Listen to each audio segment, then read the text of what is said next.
Eu vou comentar agora traduções. No prefácio de alguns livros italianos, é interessante observar isso aqui. O prefácio dos livros editados no Brasil, tanto traduzidos quanto livros de autores brasileiros, dificilmente existe um estudo introdutório sobre a obra que está sendo apresentada ao público. Nos autores italianos, franceses, ingleses e alemães, praticamente em todos esses livros existem algumas páginas apresentando o livro, um relato literário, feito obviamente por um crítico de arte. Muito interessante isso aí. Lendo autores italianos, eu observei o seguinte, lendo o prefácio de um deles recentemente, estava escrito lá que tradutore traidore. Ora, isso significa o seguinte, que traduzir um livro significa trair o livro, trair o original, o que não é verdade. Eu não concordo com esta colocação de tradutor e traditore. Quer dizer, tradutor, traidor. Não. O Brasil tem uma tradição de excelentes tradutores. O meu conhecimento começa das traduções a partir da década de 30. Antes da década de 30, havia traduções, mas havia traduções pequenas e poucos autores eram traduzidos. O próprio Machado de Assis também foi tradutor.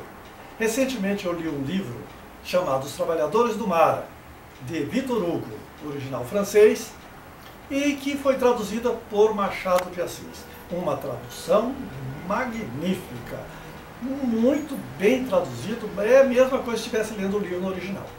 Então o Brasil tem uma tradição de bons tradutores. A partir dos anos 30, houve um incremento, começo na verdade, porque já tinha lá atrás um pouco de livro traduzido, mas a tradução maior mesmo começou a usar na década de 30, 40 e 50 do século passado.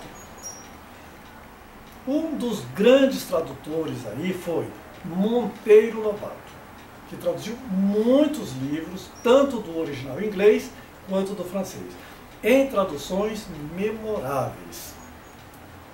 Já na década de 40, aí sim, houve grandes escritores brasileiros traduzindo livros. Então os tradutores daquela época eram todos escritores, quer dizer, eles tinham know-how suficiente para fazer uma tradução, que é conhecer o idioma original e conhecer o idioma para o qual o idioma original está sendo traduzido. Os escritores brasileiros se dedicaram à tradução, principalmente, foram muitos. Raquel de Queiroz, por exemplo, traduziu muito na década de 40 e 50, e ainda até a década de 60 ela traduzia muito. Existiram muitos outros tradutores que eram também poetas. Por exemplo, Carlos Drummond de Andrade também foi tradutor. Mário Quintana também foi tradutor. E muitos tradutores brasileiros que eram escritores. Hoje nós temos tradutores profissionais. Com o advento da informática, está havendo agora uma transformação nesse ofício de tradutor. Ora, traduzir um livro é uma tarefa muito difícil. Eu próprio gosto de traduzir, mas eu traduzo capítulos de livro para mim mesmo. Eu não sou um tradutor profissional, eu sou médico.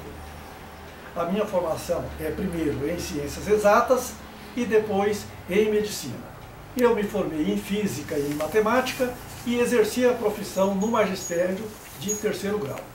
Depois entrei na faculdade de medicina e a partir de então deixei de ser professor de exatas e fui professor da área médica. E sempre tocando paralelamente a leitura.